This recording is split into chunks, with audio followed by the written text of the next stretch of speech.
Yerp, this is Perp, back with another video, and finally, Visions Volume 2, or Visions Season 2 has come out. This is the best version of Star Wars, the most creative version of Star Wars we've gotten in years. I loved Season 2, but this time around, they're getting not a bunch of anime studios, it's a bunch of different studios around the world. The only one I recognize is, the Ramen and Gromit studio that makes those movies. So that's interesting. But to kind of dive into each individual story, starting with the first one that we get is called Sith. This was very interesting. Very short though. That's one thing about these Vision, episodes. They're so good, but then they're so short. But this episode follows this Sith apprentice that kind of is abandoning the Sith. She wants to find her own way.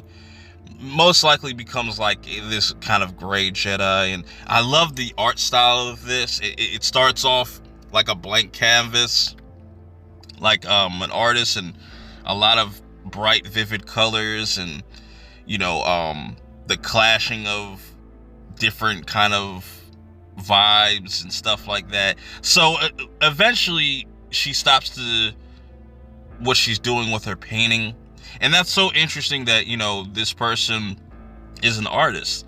That's what she likes to create. She likes to create different art and whatnot, but she gets this kind of distress signal, thinks it's like some type of meteorite, decides to go check it out, and ends up being her master that's been looking for her, and it just becomes this cat and mouse chase where she's kind of trying to force her to come back and become a Sith master. And I just wish they had a little bit more time with this Sith master, because he has a really cool design. He just kind of came and went, but I just really appreciate the art style. It's very reminiscent of like Into the Spider-Verse mixed with what you would see in a current like Clone Wars type of animation. I really like that blend. It was really well done. So the next episode we get is called Scourges Reach, which is really fascinating, man. I'm really digging these, Sith kind of centric stories that these Vision episodes or Vision stories have been able to tackle, where main Star Wars, live action Star Wars, always focus on the Jedi and stuff, and you have this character named Dal that, is kind of sick of her life and ends up just going on this adventure to figure out this whole myth of Scourges Reach, is this haunted place. And once they get here, it starts off very lighthearted and whatnot, but then it quickly escalates into some horror shit, and I really like that. And the choices that Dal makes and the flip that she does is very interesting, man. So yeah, this was definitely one of my favorites. Next we got In the Stars. This is focusing on two sisters, and one sister kind of really believing in what her mother has taught them as far as the Force, them kind of reconnecting with the Force, not losing faith. On the other side of things, you have the older sister that just wants to do right by just protecting what they have left. They're running out of resources, there's not enough water, and just a lot of life is just dying, a lot of plant life is just dying off, and they decided to go and get more resources, get some more water.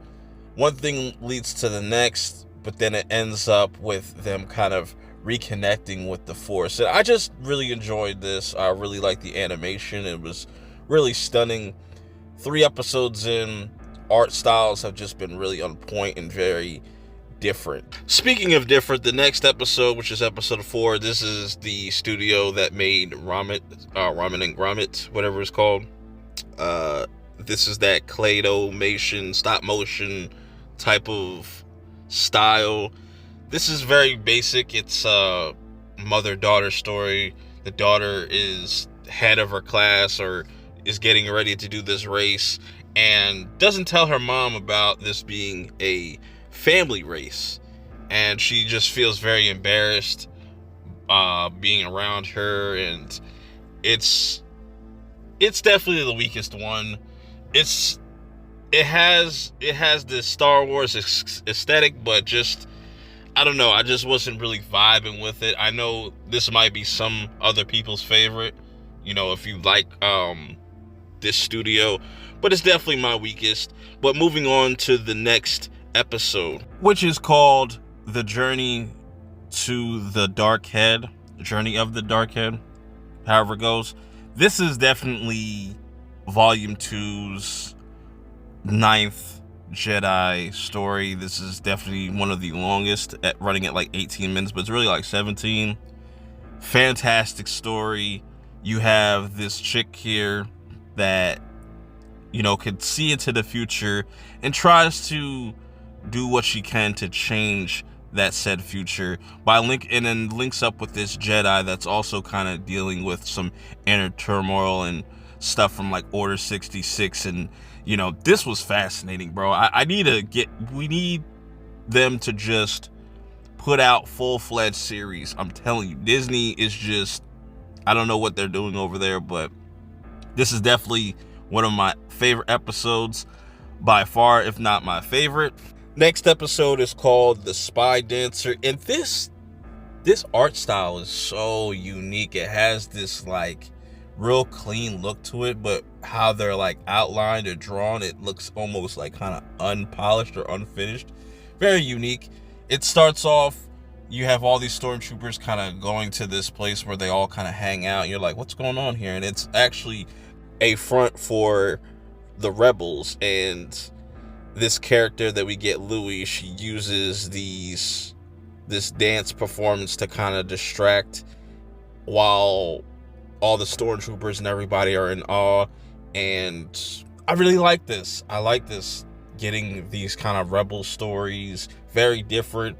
The way that she uses her dance style with her fighting style is very interesting, and it has a really good twist as well. I don't want to spoil that, but yeah, that was episode 6. The next episode we get is the Bandits of Golock. This is kind of like this Indian fused with the lore of Star Wars type of story, using that 3D animation that kind of looks like current Star Wars Disney animation, which I'm not a fan of.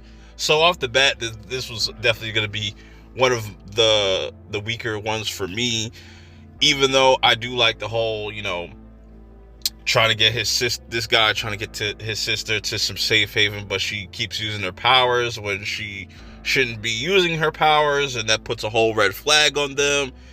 The lightsaber fight at the end was pretty decent, for the most part.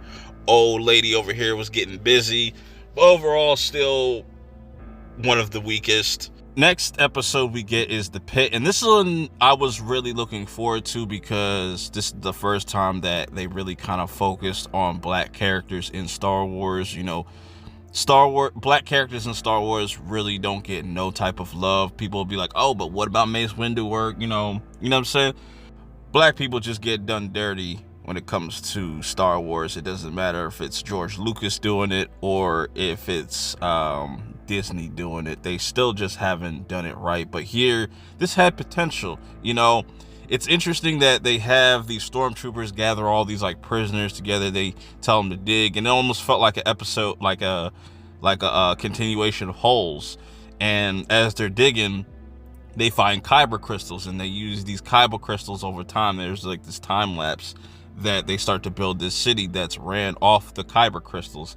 And then once they're done, they reach the bottom, they leave all the people down there. And now they have to figure out a way to get out of this pit. And it's an interesting kind of human story, and just how the people of the town were willing to, see this was wrong and help the people out. I really enjoyed this episode.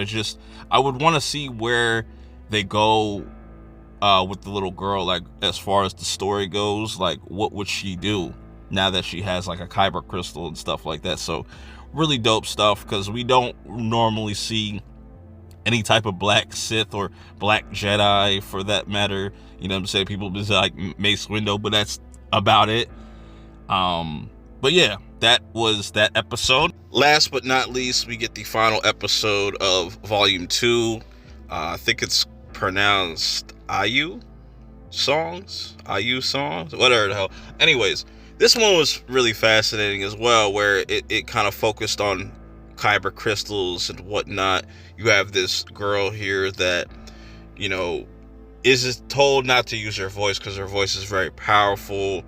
It has some type of, it's a very unique type of force ability.